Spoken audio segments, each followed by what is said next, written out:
One में महाराज पांडु और महारानी माद्री का निधन हो गया है महाराज।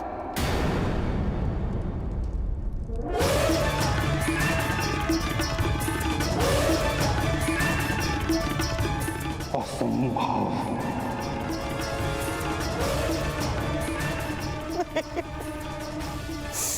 नहीं महामहिम, नहीं। जीवन और मृत्यु के चक्र से केवल आप सुरक्षित रह पाए हैं, सामान्य मनुष्य नहीं। महारानी माद्री ने अपने प्राण त्याग दिए हैं महामहिम। महारानी कुंती और पांडव वन में अकेले हैं।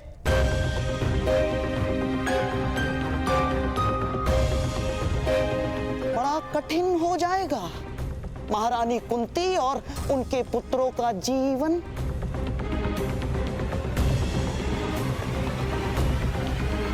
हस्तिनापुर का युवराज वन में अकेला नहीं रहेगा। उसे शीघ्र ही हस्तिनापुर लाने का प्रबंध किया जाए।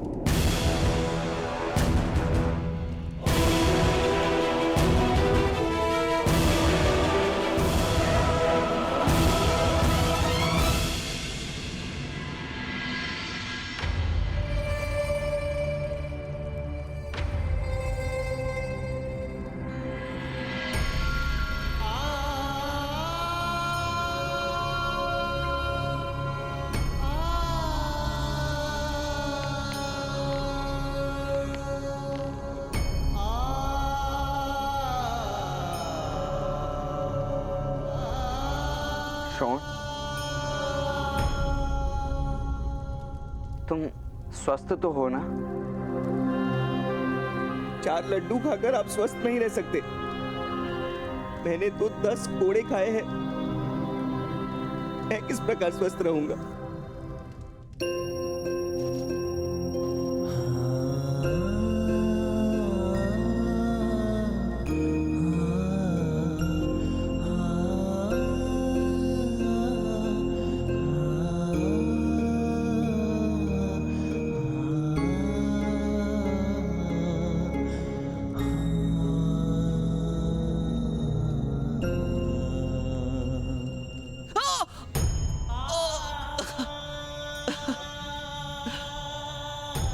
श्री, लेप लगा रहे हो या त्वचा उतार रहे हो? मुझे क्षमा कर देना शोन। चलो, अपने भ्राताश्री को क्षमा मांगने का अवसर भी दे दिया मैंने।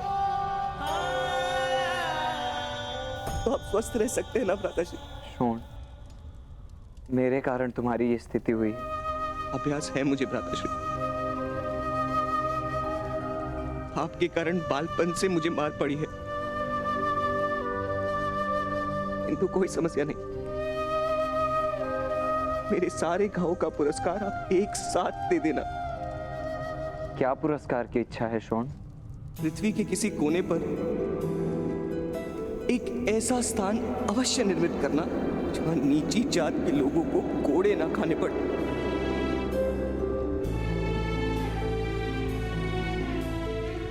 और वहां मेरे लिए एक बड़ा सा भवन निर्मित करना।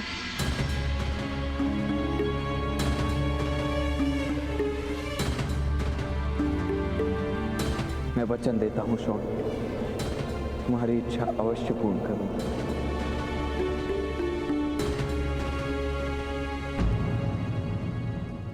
तुम्हारे एक एक रक्त बिंदु का प्रतिशोध लूंगा मैं।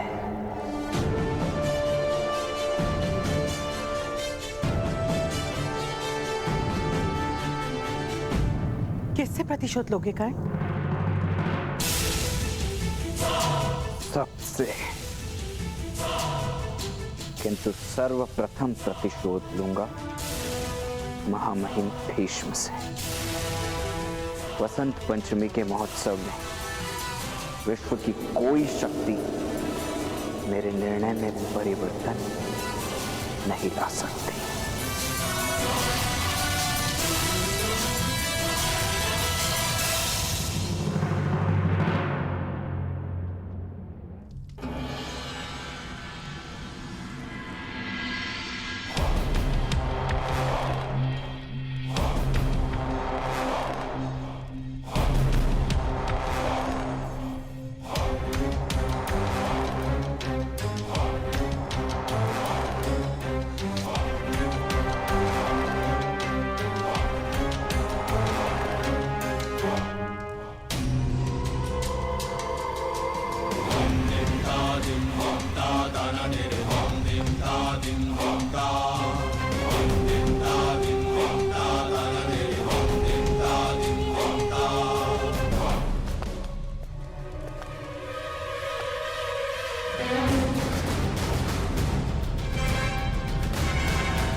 माताश्री दुर्योधन सिंहासन पर होने वाले महाराज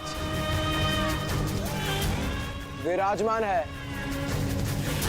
युवराज दुर्योधन की युवराज दुर्योधन की युवराज दुर्योधन की युवराज दुर्योधन की दुर्योधन!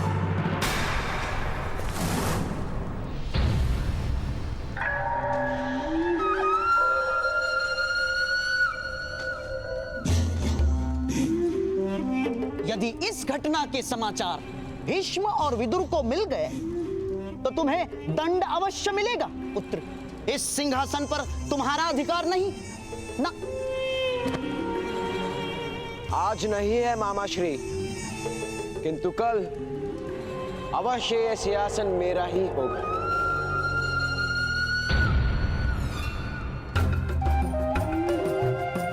स्वप्न देखने वाला सुख पाता है और सत्य देखने वाला सफलता पाता है। तात्पर्य? तात्पर्य यह है पुत्र कि तुम्हारा स्वप्न है कि तुम युवराज हो, किंतु सत्य यह है कि भीष्म और विदुर उस पांडु पुत्र युधिष्ठिर को ही युवराज बनाएंगे। हाँ। और जब तक भीष्म जीवित है तब तक तुम हस्तिनापुर के सिंहासन पर विराजमान नहीं हो सकते।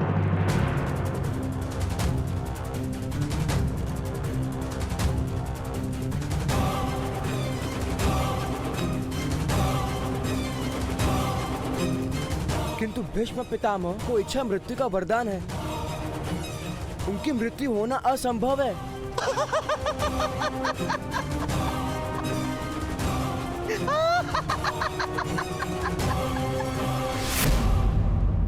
उत्तम, अति उत्तम पुत्र, अति उत्तम।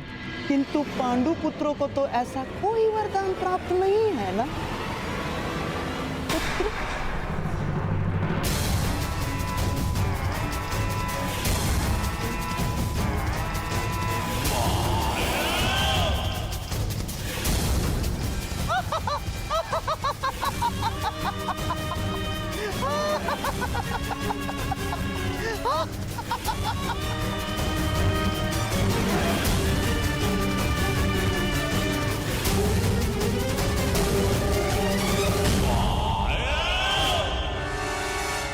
अधिरथ महोदय, यह औषधि शॉन के घाव पे लगा दीजिएगा।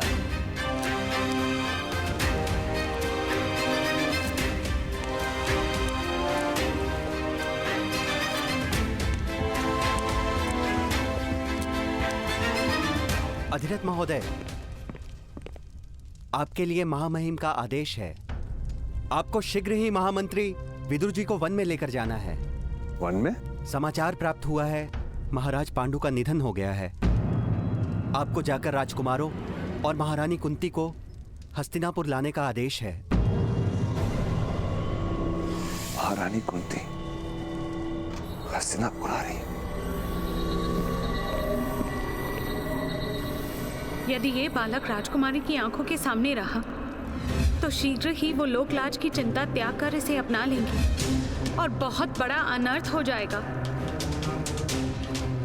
महाराज और राजकुमारी पर लांछन लगेगा। इसलिए इस बालक का राजकुमारी से दूर और गुप्त रहना अनिवार्य है। इसी कारण मैं इसकी रक्षा का उत्तरदायित्व आपको सौंप रही हूँ। भगवान ने राजकुमारी को आश्वासन दिया था कि वो सदैव अपने पुत्र की रक्षा करेंगे। यही कारण है कि इस बालक के पास दिव्य कवच तथा कुंडल है।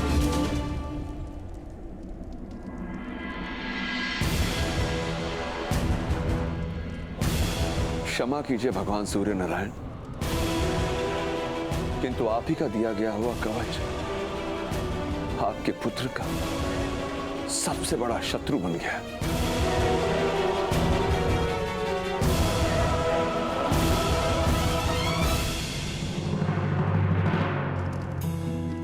शोन,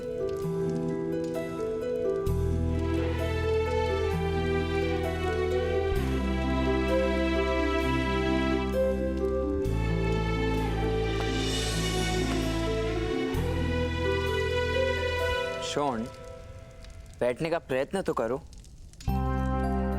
नहीं भ्राताश्री, अब मैं 1 वर्ष तक नहीं बैठूंगा। शोन, बहुत पीड़ा हो रही है। कष्ट पीड़ा का नहीं है माता। मैं बैठना आरंभ करूंगा तो मेरी पीड़ा का महत्व कम हो जाएगा।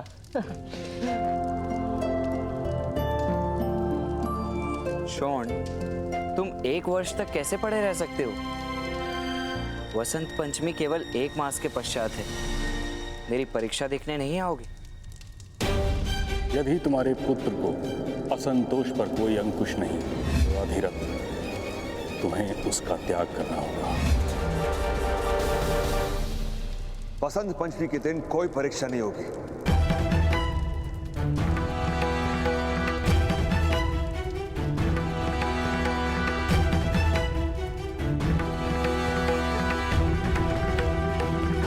किंतु परीक्षा करने का निर्णय तो आपके महामहिम ने स्वयं किया था पिताश्री।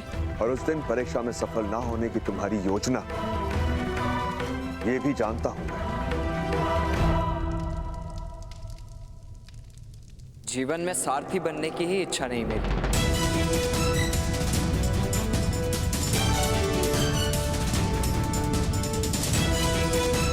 क्या बनना है तुम्हें? धनुर्धारी तो बन नहीं पाओगे। जीवन भर विद्रोह करते रहोगे। जीवन भर तुम्हारी माता को चिंता करवाओगे। क्या तुम्हारे पिता को जीवन भर क्षमा याचना करनी पड़ेगी? तुम्हारे भाई को जीवन भर दंड भोगने पड़ेंगे? ये योजना है तुम्हारी? चिंता करने वाली, क्षमा मांगने वाली और दंड देने वाली परंपराओं को तोड़ने की योजना है।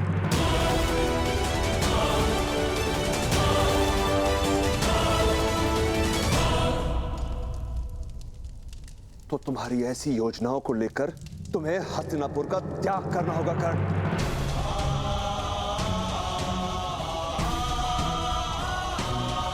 अब तुम्हारा यहां कोई स्थान नहीं है।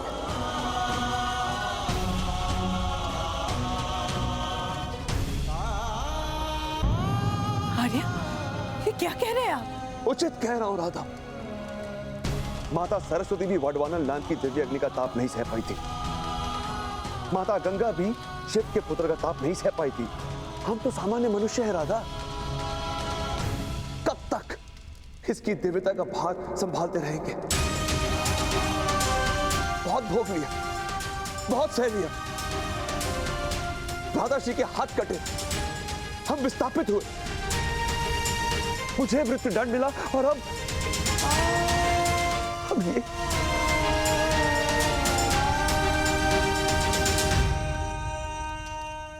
नहीं करण।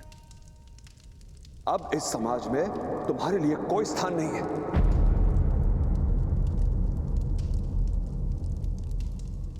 तुम्हारे ताऊ के पास वन में ही तुम्हारा स्थान है।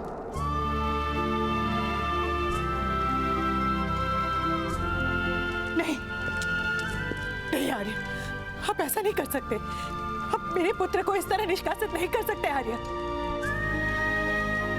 मैं वचन देती हूँ, कर्ण ऐसा कुछ नहीं करेगा। ना धनुष उठाएगा और ना क्षत्रियों के साथ संघर्ष करेगा। मैं वचन देती हूँ आर्य। कर्ण अपने पिता को वचन दो। कर्ण वचन दो अपने पिता को, वचन दो। नहीं राधा, नहीं, मुझे विश्वास नहीं है। अग्नि कभी यह प्रण नहीं लेगी कि वो लकड़ी का भोजन नहीं करेगा। कर्ण किस प्रकार अपनी देवता को ढक कर रख सकता है? उचित यही होगा राधा कि कर्ण अपना जीवन अब वन में जाकर जिए।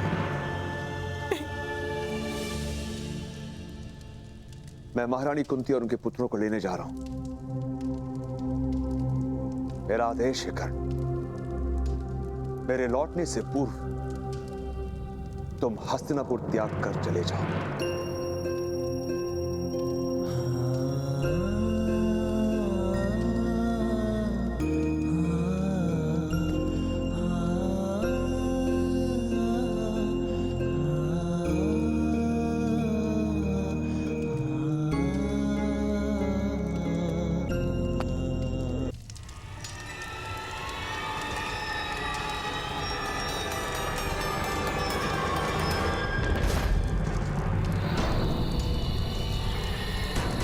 गांधार राज शकुनी,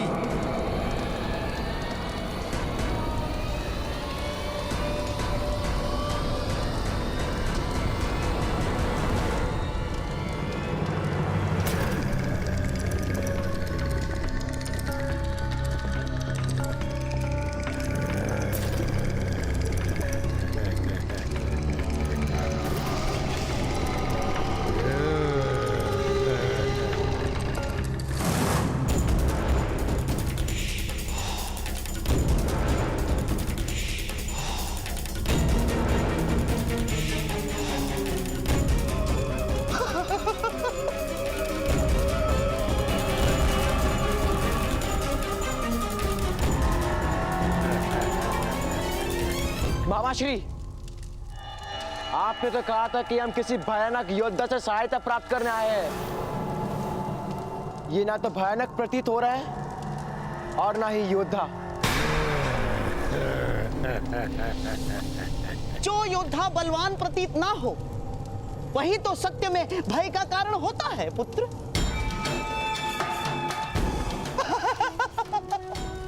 ये है अग्नि पर्व।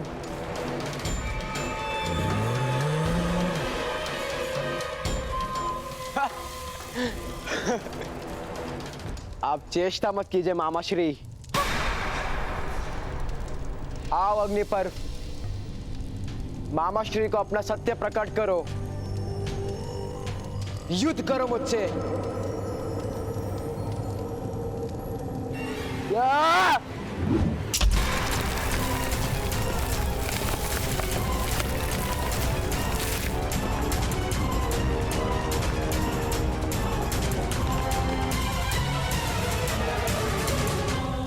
राजकुमार दुर्योधन केवल मनुष्य अहंकार के लिए युद्ध करते हैं। राक्षस तो केवल मूल्य के लिए युद्ध करते हैं, मूल्य के लिए। क्या मेरा मूल्य आप चुका पाएंगे गांधार राज? अवश्य अवश्य अग्निपर्व, अवश्य। प्रतिदिन गांधार से एक चक्र, एक रथ भर भोजन तुम्हारे और तुम्हारे भ्राताश्री के लिए पहुंचा दिया जाएगा। किंतु पांडु पुत्रों की मृत्यु इतनी सरल नहीं होगी, ध्यान रहे अग्निपर्व। अग्नि पर्व के लिए किसी भी मनुष्य की मृत्यु सरल है।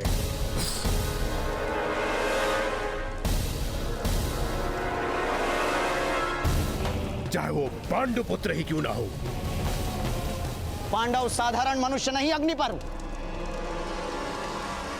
मेरे गुप्तचरों ने मुझे कुछ समय पूर्व एक घटना के विषय में कहा था।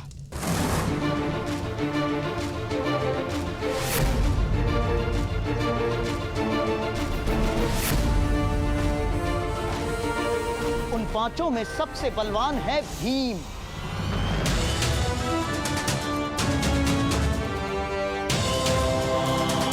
जो अपने मुष्टिका की एक प्रहार से शीला तोड़ सकता है।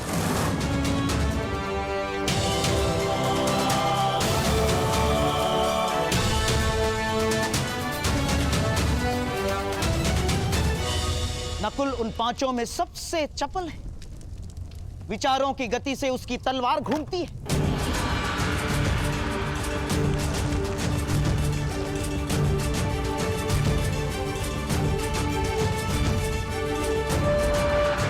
सहदेव की परशु को देखकर स्वयं भगवान परशुराम का स्मरण हो आता है।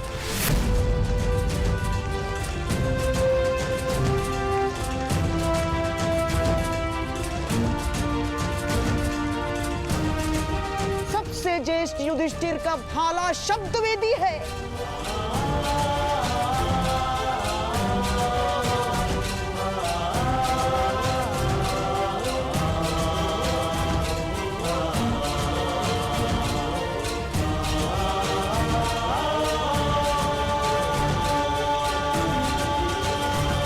किंतु सबसे भयानक है कुंती पुत्र अर्जुन।